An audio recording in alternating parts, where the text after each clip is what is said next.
Josefina Salsabila Adini Teloni, saya dari jurusan Administrasi Bisnis, dan hari ini saya akan mereview sebuah buku berjudul Introduction to Sociological Theory.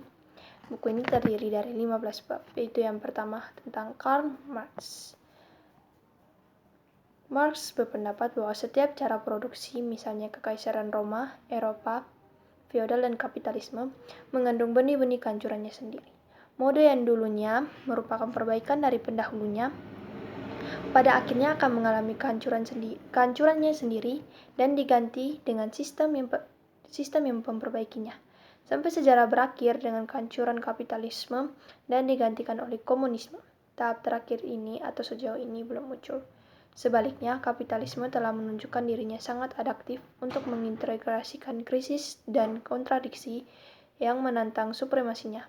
Struktur dasarnya, misalnya pembagian kerja dan proses atau produksi nilai lebih atau laba, terlebih lagi tidak berubah, dan memang dengan ekspansi global kapitalisme dan budaya konsumen, analisis Marx tetap sangat dapat diterapkan untuk memahami masyarakat kontemporer. Bab kedua yaitu Emile Durkheim. Dalam tulisan Durkheim ini menunjukkan isi dan aturan sosiologi ilmiah, secara khusus diskusinya tentang fakta sosial, pembedaannya antara masyarakat tradisional dan masyarakat modern, serta berbagai bentuk organisasi sosial yang menghasilkan perbedaan. Jenis solidaritas analisisnya tentang bunuh diri sebagai fungsi integrasi sosial, dan studinya dari sakral dalam masyarakat. Semuanya berfungsi untuk menunjukkan luasnya fokus sosiologis Durkheim dan jangkauan topik yang dipelajari oleh para sosiolog. Bab ketiga yaitu Max Weber. Bagi Weber, domain sosiologi adalah tindakan yang bermakna secara subjektif. Sosiologi adalah ilmu tentang dirinya dengan pemahaman interpretatif tindakan sosial, dan dengan demikian dengan penjelasan kasual tentang jalannya dan konsekuensinya. Kita akan berbicara tentang tindakan sejauh individu yang bertindak menempelkan makna subjektif pada perilakunya. Tindakan sosial sejauh makna subjektifnya memperhitungkan perilaku orang lain dan dengan demikian berorientasi pada jalannya. Ini adalah tugas sosiolog untuk memahami semua motivasi yang berbeda-beda yang mendorong sosial tindakan dan melakukannya dengan mencapai pemahaman Westrand tentang mengapa individu dan institusi dan seluruh masyarakat berperilaku dengan cara tertentu, mengapa pada mereka melekat makna untuk beberapa tujuan dan bukan yang lain, dan mengapa pola dan konsekuensi perilaku tertentu muncul dalam konteks sosiologi historis tertentu.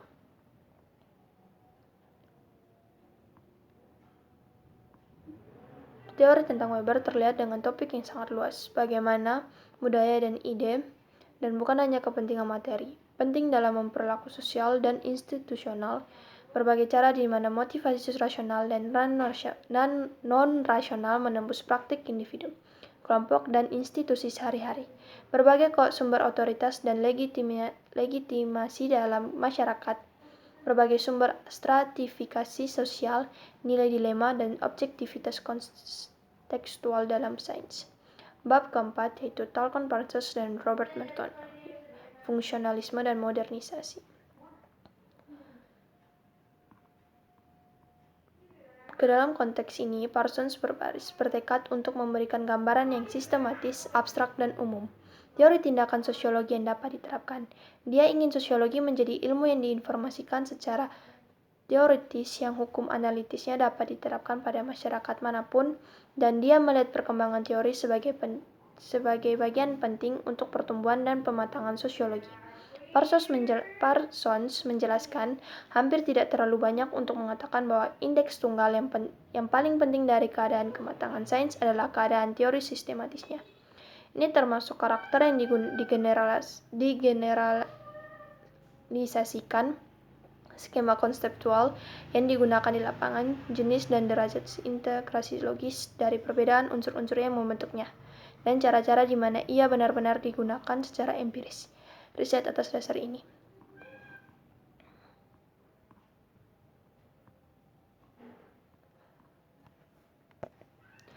Talcott Herman Pansos adalah tokoh terkemuka dalam sosiologi Amerika abad ke-20. Dia memperkenalkan ide-ide Weber dan Durkheim kepada mahasiswa Amerika dan menantang sosiologi Amerika untuk berpikir besar, untuk melihat nilai dalam analisis teoritis dan empiris skala besar, dan sintesis terpadunya kontribusi teoris. Parsons sendiri mencakup skema untuk menganalisis berbagai masalah inti dalam sosiologi.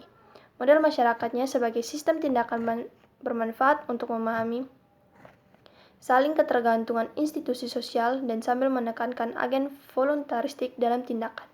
Ia juga menggarisbawahi pentingnya budaya dalam menentukan tindakan, sebuah penekanan yang telah menjadi penting dalam mendorong kelompok saat ini. Sosiolog untuk mengambil budaya serius. Variabel polanya memberikan dimensi konseptual yang berguna dalam analisis deskriptif dan komparatif dari proses sosial, misalnya perubahan sosial, peran sosial. Pengaruh intelektual Parsons terbukti dalam berbagai cara hari ini. Analisis fungsional Merton adalah pusat sosiologi arus utama, misalnya mengidentifikasi mekanisme sosial yang membantu menjelaskan hasil yang berbeda dalam kejahatan dan ketidaksetaraan. Pemahaman sistematik masyarakat seperti yang digariskan oleh Parsons telah diambil dalam arah yang lebih abstrak dalam teori sistem Luhmann. Pada saat yang sama, perhatian baru sosiolog terhadap realitas mengidentifikasi mekanisme sosial yang membantu menjelaskan hasil yang berbeda dalam kejahatan dan ketidaksetaraan. Pemahaman sistematik masyarakat seperti yang digariskan oleh Parsons telah dibawa ke area lebih abstrak dalam teori sistem Luhmann. Pada saat yang sama, perhatian baru sosiolog terhadap realitas mengidentifikasi mekanisme sosial yang membantu menjelaskan hasil yang berbeda dalam kejahatan dan ketidaksetaraan. Pemahaman sistematik masyarakat seperti yang digariskan oleh Parsons telah dibawa ke area lebih abstrak dalam teori sistem Luhmann. Pada saat yang sama, perhatian baru sosiolog terhadap realitas. Bab selanjutnya bab 5, yaitu teori kritis teknologi, budaya, dan politik.